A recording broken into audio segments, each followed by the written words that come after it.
यहाँ पर जो सवाल देख रहे हैं, सवाल कह रहा है द्विघात समीकरण या कहिए द्विघातीय समीकरण bx² plus ax plus c बराबर 0 का विवेचक ज्ञात करना है।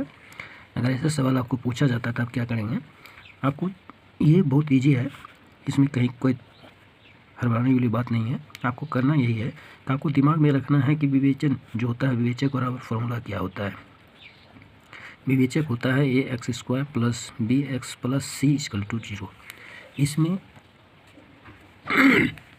होता क्या है, यदि विवेचक, ठीक है, मैं आपको समझा रहा हूँ डिटेल से, सवाल तो तुरंत बन जाएगा। यदि विवेचक, ठीक है, क्या होगा, b² minus 4ac greater than 0, ठीक है, तो ये वास्तविक होगा। क्या होगा? वास्तविक। कहने का मतलब विवेचक का मान अगर 0 से बड़ा हुआ तो उसका मान वास्तविक बोलेंगे। फिर अगर यानी कि क्या कहेंगे, यदि विवेचक जो है b² minus 4ac equal to 0 मतलब 0, अगर विवेचक जो है, विवेचक मतलब d का मान 0 के बराबर होता है तो वह बराबर और वास्तविक, ये कहीं कि बराबर और वास्तविक होता है, ये ध्यान में रखना ही होगा।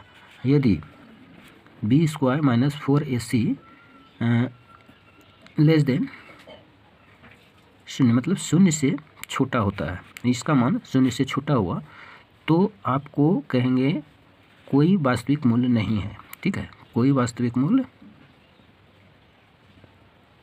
नहीं है। तो ये तीन चीज़ें आपको याद रखना होगा।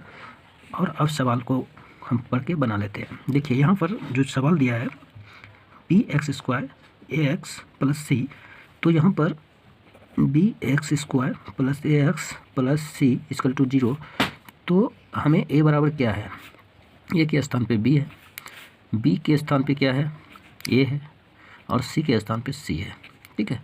तो d बराबर, विवेचक d बराबर b² माइनस 4ac, तो b के जगह पे क्या रखेंगे, यहाँ जो मान है a² प्लस माइनस 4, a के स्थान पे क्या रखेंगे, b है तो b और c, तो ये इनका आंसर होता है। अगर इसको दूसरे रूप में अगर लिख जाए तो बड़े रूप में, तो आप इसको इस तरह से लिख सकते हैं, minus a plus minus under root a² minus 4bc बटे 2, a की जगह पे b है तो b लिखेंगे, ठीक है, यही आपका आंसर होगा।